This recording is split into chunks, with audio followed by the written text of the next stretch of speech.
Hello student, मैं हूँ R D Singh. स्वागत है आप लोगों का आपके YouTube channel RDS coaching classes में।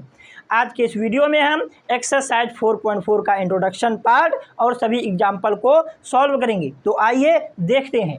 यहाँ पे हमने सबसे पहले लिखा है मूलों की प्रकृति। मूलों की प्रकृति हमें बताना है कि मूलों की प्रकृति कैसी है। ठीक, तो उसके लिए सबसे पहले हम देखेंगे मूल निकालना हम पीछे वाले वीडियो में बता ही चुके हैं। मूल निकालने की टोटल 3 विधियां हैं। अब यहाँ देखो द्विघात समीकरण, ये हमने द्विघात समीकरण का व्यापक रूप लिखा है। क्या लिखा है? व्यापक समीकरण क्या होती है? ax square plus B X plus C बराबर 0 के मूल क्या होंगे? x बराबर minus B plus minus under root B square minus 4ac upon 2a। ये होता है द्विघाती सूत्र। इसको भी हम पिछले वीडियो में बता चुके हैं कि ये द्विघाती सूत्र आखिर आता कैसे है। अब यहाँ पे जो अंडर रूट में हमने रेड मार्कर से लिख रखा है बी स्क्वायर माइनस 4ac, इसे ही कहते हैं विविक्तिकर। क्या कहते हैं? विविक्तिकर। और हम विविक्तिकर की सहायता से बता सकते हैं मूलों की प्रकृति कैसी है। तो उसके लिए यहाँ देखो हमने एक चार्ट बनाई है। तो यहाँ देखो डी का मान मतलब कि विविक्तिकर। डी का मान मतलब कि विविक्तिकर। डी का मान अगर 0 से बड़ा होगा, 0 से बड़ा मतलब कि प्लस का, जो 0 से बड़े होते हैं वे प्लस के होते हैं, मतलब कि धनात्मक। अगर डी का मान धनात्मक है तो क्या होगा? 2 भिन्न वास्तविक मूल प्राप्त होते हैं। मूल वास्तविक होंगे और 2 मूल निकलेंगे, वो होंगे भिन्न भिन्न मतलब कि अलग अलग। ठीक, उसके बाद दूसरा पॉइंट लिखा है डी बराबर 0। अगर डी बराबर 0 आएगा तो भी मूल वास्तविक होंगे। कैसे होंगे? वास्तविक। वो दोनों मूल क्या होंगे? बराबर। उसके बाद तीसरा पॉइंट लिखा है डी का मान जब 0 से छोटा होगा, 0 से छोटा मतलब कि माइनस। डी का मान अगर माइनस होगा तो कोई भी वास्तविक मूल नहीं प्राप्त होगा। तो मूल कैसे होंगे? काल्पनिक। अब इस चीज़ को हम यहाँ पर समझेंगे। यहाँ देखो अगर डी का मान 0 से बड़ा है, इसका मतलब क्या है? बी स्क्वायर माइनस 4ac का मान भी 0 से बड़ा होगा। तो मूल क्या होंगे? भिन्न भिन्न प्राप्त होंगे। ये देखो मूल का फार्मूला। तो कैसे भिन्न भिन्न प्राप्त होंगे? यहाँ देखो हम लिखेंगे पहले वाले पॉइंट का मतलब यहाँ लिखेंगे क्या आ जाएगा? x बराबर minus B plus under root में आ जाएगा B square minus 4ac upon 2a। ठीक, और एक बार यहाँ देखो 2 चिन्ह है, एक बार धनात्मक है, एक ऋणात्मक है। हमने एक बार धनात्मक चिन्ह लिया है, एक बार क्या लेंगे? ऋणात्मक लेंगे। तो क्या आ जाएगा? x बराबर minus B plus minus under root B square under root में B square minus 4ac upon 2a। यहाँ से देखो यहाँ हमने प्लस ले रखा है, तो यहाँ पर इस बार क्या लेंगे? माइनस। ये देखो अलग अलग ऐसे हमें 2 मूल प्राप्त होंगे जब डी का मान 0 से क्या होगा? बड़ा। अगर डी का मान क्या आ जाए? 0। डी का मान 0 होगा तो बी स्क्वायर माइनस 4ac का मान भी तो 0 होगा, क्योंकि यही तो दोनों बराबर होते हैं ना। होते हैं कि नहीं? होते हैं, बिल्कुल होते हैं। तो क्या कर दें? अगर हम बी स्क्वायर माइनस 4ac की जगह कितना रख दें? 0। कितना रख दें? 0। तो यहाँ देखो क्या निकलेगा? यहाँ रखते हैं 0, यहाँ पर क्या आ जाएगा? 0। ठीक, यहाँ प्लस माइनस करके यहाँ बता रहे हैं अच्छे से देखो। यहाँ आ जाएगा 0, ये 2a।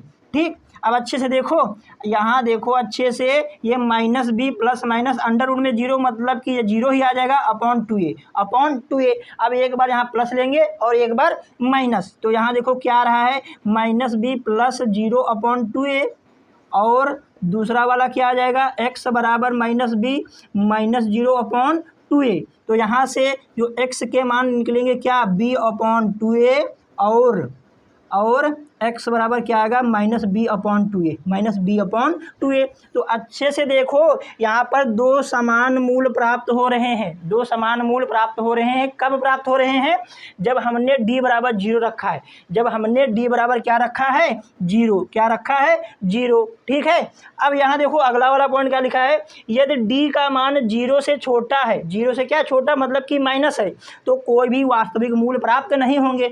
मतलब कि अगर अंडर रूट के अंदर अंदर अगर अंडर रूट के अंदर कोई भी यहाँ पर नंबर माइनस का आ जाए, कोई भी नंबर अगर माइनस का आ जाए तो समझ जाना कि मूलों के अस्तित्व नहीं है, मूलों के अस्तित्व नहीं है। यही इस चीज़ का यहाँ पे मतलब है। अब हम इनके एग्जाम्पल से समझते हैं। तो यहाँ देखो, यहाँ एग्जाम्पल इस एक्सरसाइज में 3 है। कितने हैं? 3। 16 नंबर, 17 और 18। 17 एग्जाम्पल नंबर 17 इम्पोर्टेंट है, तो इन 2 क्वेश्चनों के बाद उसको हम सॉल्व कराएंगे। तो पहले देखेंगे उदाहरण नंबर 16 और उसके बाद 18। 17 इसके बाद देखेंगे। तो यहाँ देखो क्या लिखा हुआ है क्वेश्चन में, लिखा है द्विघात समीकरण 2x² - 4x + 3 = 0 का विविक्तिकर ज्ञात कीजिए। क्या ज्ञात करना है? विविक्तिकर। विविक्तिकर मतलब कि डी का हमें मान निकालना है और फिर मूलों की प्रकृति ज्ञात कीजिए। जब डी का मान पता चल जाएगा तो हम मूलों की प्रकृति आसानी से बता सकते हैं। तो यहाँ देखो, यहाँ पर a बराबर कितना आ जाएगा? a बराबर आ जाएगा 2 और b बराबर आ जाएगा -4 और c बराबर आ जाएगा 3। ये तो आप लोगों को पता ही होगा, हमने पिछले वीडियो में बताया ही है। x² के गुणांक को a कहते हैं, x के गुणांक को b कहते हैं और अचर पद को c कहते हैं। तो यहाँ हम पहले d निकालेंगे, विविक्तिकर निकालेंगे। तो d बराबर फार्मूला होता है b² - 4ac। ये देखो हमने यहाँ पर लिख रखा है। ठीक, अब यहाँ देखो अच्छे से देखना, d बराबर b का मान कितना है? -4 और लगा देंगे स्क्वायर -4ac। a कितना है? 2 और c है यहाँ पे 3। अब अच्छे से देखो, 4 का स्क्वायर होता है कितना? 16 और यहाँ पे कितना आ जाएगा? 4 दूनी 8 और 8 3 24, कितना आ जाएगा? 24। अब यहाँ घटा देंगे, 24 से 16 घटाइए तो कितना बच जाएगा? 8। कितना बच जाएगा? 8, वो भी माइनस का, 8 वो भी माइनस का। अब ये जो डी का मान निकला है माइनस का आ गया, माइनस का आ गया है, इसका मतलब ये 0 से छोटा है। ये 0 से क्या है? छोटा। 0 से छोटा होगा तो यहाँ देखो क्या लिखा है? मूलों की प्रकृति क्या होगी? कोई वास्तविक मूल नहीं होगा। ये तो हमने विविक्तिकर निकाल दिया है। अब मूलों की प्रकृति में क्या लिख देंगे? मूलों की प्रकृति में यहाँ पे लिख देंगे हम, यहाँ से मूलों की प्रकृति में, मूलों की प्रकृति में क्या लिख देंगे? जो d का मान है, d बराबर कितना है? -8 और -8 क्या होता है? -8 होता है 0 से छोटा, 0 से छोटा। जब d का मान 0 से छोटा है तो कोई भी मूल वास्तविक नहीं होंगे। यही बात हम लिख देंगे। क्या लिख देंगे? कोई वास्तविक मूल नहीं होता है। तो यहाँ पर हम लिख देते हैं, चलो यहाँ लिख रहे हैं, क्या लिख देंगे? कोई वास्तविक मूल नहीं होता है, नहीं होता है। ठीक, अब यहाँ देखो, अब अगला एग्जाम्पल हम करते हैं, उदाहरण नंबर 18। क्या लिखा है? समीकरण 3x² - 2x + 1/3 = 0 का विविक्तिकर ज्ञात कीजिए। ठीक, उसके बाद लिखा है फिर मूलों की प्रकृति ज्ञात कीजिए। उसके बाद हमें मूलों की प्रकृति ज्ञात करना है। यदि वे वास्तविक हैं, यदि मूल क्या है? वास्तविक, तो उन्हें ज्ञात कीजिए। अगर मूल वास्तविक आएंगे तो उन्हें हमें ज्ञात करना है, अगर वास्तविक नहीं आएंगे तो उन्हें नहीं ज्ञात करना है। तो अच्छे से देखो, इसको भी हम यहाँ पर सॉल्व करते हैं। तो यहाँ देखो, तो हम सीधे सीधे d का मान यहाँ निकालते हैं। तो d बराबर फार्मूला होता है b² - 4ac। अब b क्या होता है? b होता है x का गुणांक। क्या होता है? x का गुणांक कितना है? -2। तो -2 का स्क्वायर -4 × a होता है, और यहाँ पे c होता है अचर पद। क्या होता है? अचर पद। 3 से 3 ये कैंसिल हो जाएगा। चलो यहाँ आगे ही लिख देते हैं, ये हो जाएगा 4 और यहाँ पे आ जाएगा 4। ठीक, जब 4 से 4 घट जाएगा तो कितना बचेगा? 0। यहाँ पर d बराबर आ गया है 0। जब d बराबर 0 आता है तो यहाँ देखो क्या लिखा है? 2 बराबर वास्तविक मूल होते हैं। तो ये तो आ गया d का मान। ठीक, अब मूल कैसे हैं? तो वो लिख देंगे, मूलों की प्रकृति में क्या लिख देंगे? 2 वास्तविक मूल, 2 वास्तविक मूल प्राप्त होंगे, या फिर 2 वास्तविक मूल हैं, 2 वास्तविक मूल हैं। ठीक, अब उसके बाद लिखा है क्या? यदि वे वास्तविक हैं तो उन्हें ज्ञात कीजिए। यहाँ पर वास्तविक मान आ गए हैं तो उन्हें हम ज्ञात करेंगे। और जब 0 आया है तो 2 वास्तविक, 2 बराबर भी आएंगे। क्या लिखा है? 2, अच्छे से देखो क्या लिखा है? 2 बराबर वास्तविक मूल, 2 बराबर वास्तविक मूल होंगे, 2 बराबर वास्तविक मूल होंगे। तो यहाँ देखो हमने बनाया है, अगर d बराबर 0 होगा तो कौन सा फार्मूला लगाएंगे, x बराबर -b/2a, -b/2a। यहाँ भी x बराबर -b/2a। ठीक, इसका यूज करके हम निकाल देंगे क्या, मूल, वो भी समान वाले मूल। ठीक, तो यहाँ पर हम करते हैं, यहाँ पर अगर आप लोग इसको कॉपी करना चाहते हैं तो पहले कर लें, फिर इसके हम मूल यहाँ पर निकालेंगे। अब यहाँ देखो इस द्विघात समीकरण के मूल हम यहाँ पर निकालेंगे। यहाँ d बराबर 0 आया हुआ है तो 2 वास्तविक मूल होंगे, वो भी बराबर, 2 बराबर वास्तविक मूल होंगे। तो उसके लिए ये फार्मूला होता है, जब वास्तविक मूल होंगे 2 बराबर तो क्या होगा, -b/2a और -b/2a। ये कैसे आया, हमने अभी इसको तुमको बताया था। तो यहाँ देखो -b क्या होता है, b होता है x का गुणांक कितना है, -2। तो यहाँ लिख देंगे -2 और ये a कितना होता है, यहाँ पे a कितना है, 3, कितना है 3। तो आगे देखो और यहाँ पे b कितना है, -2/2 इंटू a कितना है 3। अब इसको हम सॉल्व कर लेंगे, अपना आंसर हो जाएगा। यहाँ से देखो 2 से ये 2 कैंसिल हो जाएगा, यहाँ भी 2 से 2 कैंसिल हो जाएगा, minus minus plus 1/3, minus minus plus हो जाएगा 1/3 और यहाँ भी आ जाएगा 1/3। ये अपने मूल निकल आए हैं। आप लोग चाहें तो यहाँ लिख भी सकते हैं, क्या लिख सकते हैं कि a बराबर 3 है और b बराबर कितना है, -2 और c बराबर है 1/3। ठीक, इसको दिखा भी सकते हैं। ये अपने एग्जाम्पल नंबर 16 और 18 हो चुके हैं, आप लोग इसको कॉपी करें। फिर हम एग्जाम्पल नंबर 17 को सॉल्व करेंगे, जो कि बहुत ही इम्पोर्टेंट एग्जाम्पल है एग्जाम की दृष्टि से। अब हम उदाहरण नंबर 17 को सॉल्व करेंगे। तो आइए देखते हैं उदाहरण नंबर 17 है क्या। 13 मीटर व्यास वाले एक वृत्ताकार पार्क की परिसीमा के एक बिंदु पर एक खंभा इस प्रकार गाड़ना है। ठीक, तो पहले हम एक वृत्ताकार पार्क बना लेंगे। ये है अपना वृत्ताकार पार्क, आप लोग प्रकार से बनाना। ठीक, उसके बाद यहाँ देखो क्या लिखा है कि 13 मीटर व्यास, इसका व्यास क्या होता है, 13 मीटर दिया है। कितना दिया है, व्यास 13 मीटर दिया है। जो व्यास होता है केंद्र से होता हुआ जाता है, कहाँ से जाता है, केंद्र से।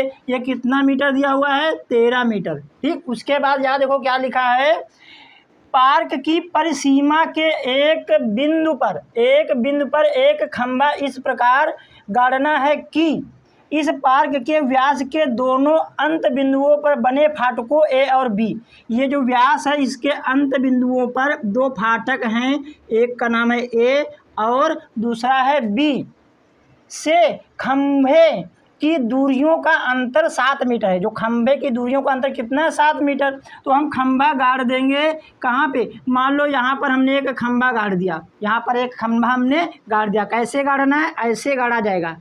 ठीक, ऐसे खंभा बनाया जाएगा, इसीलिए इसको हम डॉट से दिखा रहे हैं। यहाँ पर एक खंभा के लिए हम मान लेते हैं ये पॉइंट P। अब हम ए को P से ऐसे ज्वाइन कर देंगे और B को भी यहाँ ज्वाइन कर देंगे। अब बता रहा है क्वेश्चन में, यहाँ से देखो क्या लिखा है अच्छे से, यहाँ से A और B से खंभे की दूरियों का अंतर 7 मीटर है। मतलब कि यहाँ पे क्या दिया हुआ है, AP माइनस अंतर करेंगे BP बराबर कितना है, 7 मीटर।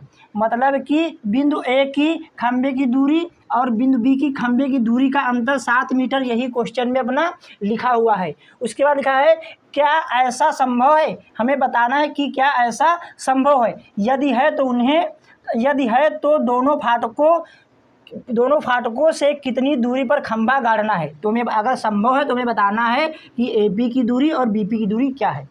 AP BP की दूरी ही तो बता सकते हैं, फाटकों से खंभा कितनी दूरी पर है। ठीक है, तो यहाँ पे देखो हम क्या करेंगे, हम यहाँ पर मान लेंगे, यहाँ पे एक कोई भी एक मान सकते हो, चाहे AP की डिस्टेंस मान लो चाहे BP की। तो हम यहाँ पर मान लेंगे, माना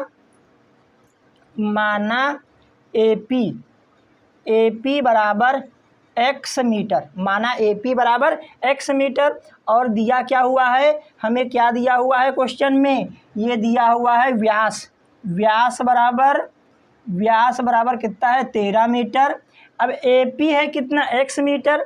और यहाँ पे दिया क्या है क्वेश्चन में, दिया है दिया है क्या, A P minus B P, A P minus B P, इनका अंतर कितना दिया हुआ है, 7 मीटर, क्या 7 मीटर। अब ए पी की जगह पे हम क्या रख देंगे, x माइनस ये आ जाएगा बी पी बराबर ये 7।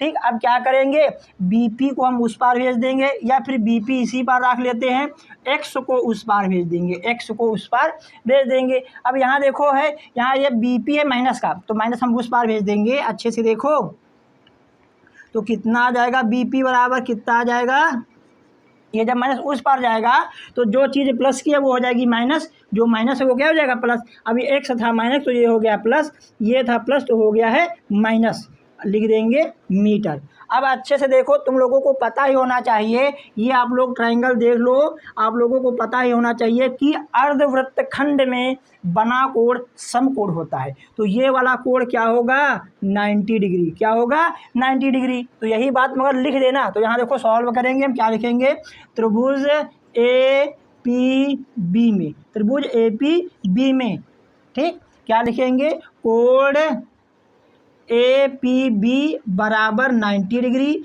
क्यों होता है 90 डिग्री, यहाँ पर लिख देंगे क्या कि अर्धवृत्तखंड में बना कोण समकोण, ये आधा वृत्त है ना, ये व्यास है, व्यास क्या करता है, वृत्त को दो भागों में, दो बराबर भागों में बांटता है। तो इस पार देखो नीचे वाले साइड में ये अर्धवृत्त है, इसमें एक त्रिभुज बना है, तो अर्धवृत्त में जो त्रिभुज होता है वो कितना होता है, 90 डिग्री का। तो वही बात हम लिखेंगे, क्या लिखेंगे, अर्धवृत्त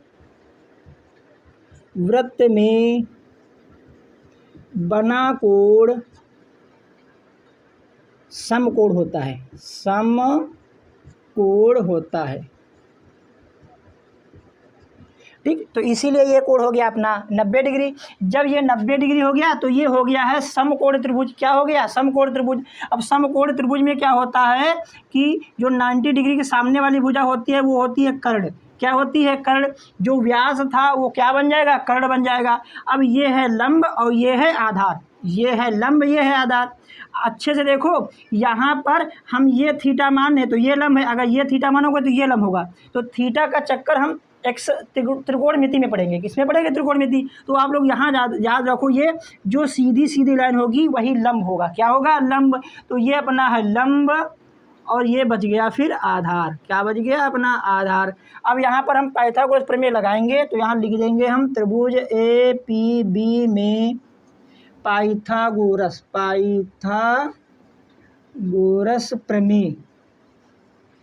प्रमेय द्वारा। तो पाइथागोरस प्रमेय क्या होती है, कर्ण का स्क्वायर, कर्ण कितना है, ये कर्ण है ए बी, तो लिख देंगे हम ए बी का स्क्वायर, कर्ण का स्क्वायर प्लस लंब का स्क्वायर, लंब कितना है बी पी, और प्लस आधार कितना है ए पी, कितना है ए पी। अब इनकी वैल्यू हम रख देंगे।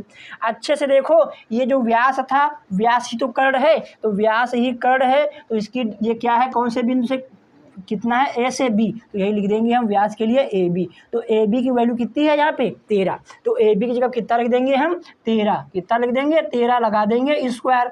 अब बी पी देखो, बी पी कितनी है x माइनस 7, और ये लगा देंगे स्क्वायर प्लस ए पी कितना है x, कितना है x, ये लगा दिया हम स्क्वायर, ठीक। अब इसको यहाँ पे देखो हम सॉल्व करते हैं, इस साइड यहाँ पे लिख देंगे 13 का स्क्वायर, 13 का स्क्वायर कितना होता है 169 बराबर, यहाँ पर a माइनस बी का होल स्क्वायर खोलेंगे, क्या खोलेंगे, a माइनस बी का होल स्क्वायर, क्या होता है a square plus b square minus 2ab, यहाँ पे ये हमने a माइनस बी का होल स्क्वायर का फार्मूला खोल दिया है। अब ये प्लस का एक्स स्क्वायर, अब यहाँ देखो ये हो जाएगा अपना 169 बराबर ये आ जाएगा एक्स स्क्वायर प्लस 7 सते 49 माइनस हो जाएगा ये 14x, माइनस 14x, और ये आ जाएगा प्लस का एक्स स्क्वायर। अब यहाँ क्या करेंगे हम, ये 169 है और एक्स स्क्वायर और ये एक्स स्क्वायर दोनों प्लस के हो जाएगा 2x स्क्वायर, और ये माइनस का 14x प्लस 49 बराबर 0।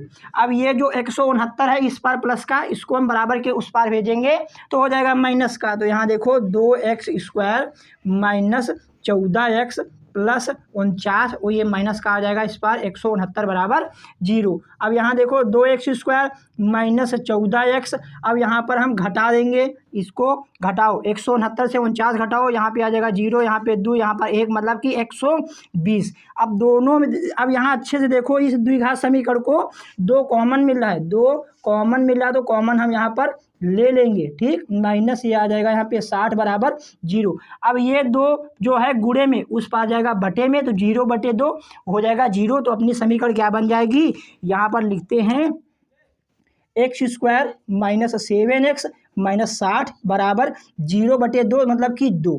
ये आ गई है अपनी द्विघात समीकरण। आप लोग इसको कॉपी करें, फिर हम देखेंगे कि ऐसा संभव है या फिर नहीं। अगर संभव होगा तो हम या AP और BP के मान निकालेंगे। अब हम इस द्विघात समीकरण को हल करेंगे। हल करने से पहले हम चेक करेंगे कि इस द्विघात समीकरण के मूल वास्तविक हैं या फिर नहीं। अगर मूल वास्तविक हैं तो ऐसा संभव होगा, अगर मूल वास्तविक नहीं है तो ऐसा संभव नहीं होगा। तो यहाँ देखो हम मूल निकालते हैं। तो यहाँ पर a बराबर आ जाएगा 1 और b बराबर आ जाएगा -7 और यहाँ पे c बराबर आ जाएगा -60। तो फार्मूला होता है d बराबर b² माइनस 4ac। अब यहाँ पे b कितना है, -7, ये स्क्वायर माइनस 4ac, a कितना है 1 और c है -60। ये हो जाएगा 7 सत्ते 49 माइनस प्लस 6 चौके 24 240। अब इसको हम यहाँ पर ऐड करेंगे तो ये आ जाएगा 9, ये 4 4 8, ये 2, मतलब कि 289। जो 289 होता है 0 से बड़ा होता है। जब 0 से बड़ा आएगा d का मान तो क्या होता है, मूल वास्तविक। मूल वास्तविक, तो यहाँ लिख देंगे मूल वास्तविक हैं, यहाँ लिख देंगे मूल वास्तविक हैं। जब मूल वास्तविक हैं तो ऐसा संभव है, ऐसा संभव है, ऐसा क्या है, संभव। तो यहाँ लिख देंगे इट इम्प्लाइज दैट, ऐसा संभव है, संभव है। जब ऐसा संभव होगा तो हमें क्या करना है, हमें दोनों फाटकों से दूरियां निकालना है, खंभा, मतलब कि खंभा को कहाँ गाड़ना है, ठीक। तो यहाँ देखो हम इसको पहले हल करेंगे, इस द्विघात समीकरण को हल करेंगे। हम श्रीधरा 4 से सॉल्व कर रहे हैं। क्या होता है यहाँ पर, -b plus minus √b² minus 4ac upon 2a, ठीक। x बराबर -b का मान कितना है 7, माइनस का 7, ठीक, plus minus √b² minus 4ac। ये b² माइनस 4ac को हमने सॉल्व किया तो कितना है 289। तो यहाँ हम सीधे सीधे लिख देंगे 289/2 इंटू a कितना है यहाँ पर 1, कितना है 1। अब आ जाएगा x बराबर यहाँ पे कितना आ गया है, ये हो गया है 7 प्लस का प्लस माइनस ये होता है 17। ये 289 का वर्गमूल होता है 17/2। अब एक बार हम धनात्मक चिन्ह लेंगे और एक बार ऋणात्मक। तो यहाँ देखो लेते हैं, तो x बराबर 7 प्लस 17/2, ये हमने लिया धनात्मक, और या फिर क्या होगा x बराबर 7 माइनस 17/2। अब अच्छे से देखो यहाँ पे x बराबर कितना आ जाएगा, 17 3 20 और 4 24, कितना हो जाएगा 24/2। यहाँ पे क्या आ जाएगा, x बराबर घटा दो -10/2, ये हो जाएगा -5, ये आ जाएगा 12। मतलब कि x बराबर आ गया है 12, या फिर x बराबर क्या होगा -5, तो -5 तो होगा नहीं, -5 तो होगा नहीं, क्योंकि हमने माना है AP x को माना है। AP एक डिस्टेंस से खंभे की दूरी थी, तो दूरी कभी ऋणात्मक नहीं होती है, इसीलिए ये जो x का मान 5 है माइनस का, ये नहीं लिया जाएगा। तो क्या लिया जाएगा, x बराबर लिया जाएगा 12। तो यहाँ देखो आता है AP बराबर आ जाएगा 12 क्या था मीटर, 12 मीटर, तथा BP कितना हम यहाँ पे माने थे, BP कितना आया था, यहाँ पे BP था x माइनस 7, तो x का मान कितना यहाँ पे है 12, तो क्या हो जाएगा 12 माइनस 7, तो बराबर कितना आ जाएगा 5, कितना आ जाएगा 5। तो यहाँ देखो इससे पता चल रहा है कि जो बिंदु A से खंभे की दूरी कितनी होनी चाहिए, जो फाटक A है, फाटक A से खंभा B की दूरी है 12 मीटर, और फाटक बी से खंबे की दूरी कितनी है 5 मीटर, कितनी 5 मीटर, यही हम लिख देंगे, अपना क्वेश्चन हो जाएगा। तो यहाँ लिखेंगे हम, यहाँ पर लिख रहे हैं अतः फाटक ए से खंबे की दूरी बराबर 12 मीटर तथा फाटक बी से खंभे की दूरी बराबर 5 मीटर। ठीक, अब यहाँ देखो एक बात अच्छे से यहाँ समझ लो, यहाँ पे देखो जो जब हमने AP माइनस BP किया था तो ये अपने आंसर आए थे। अगर हम BP माइनस AP करेंगे तो उल्टा मान आ जाएंगे, ये हो जाएगा 5, ये आएगा 12। आप लोग चाहे तो वैसे कर सकते हैं। ठीक, ये अपना क्वेश्चन हो गया है, आप लोग इसको कॉपी करें, फिर हम अगले वीडियो में एक्सरसाइज 4.4 के सभी क्वेश्चनों को सॉल्व करेंगे। ठीक।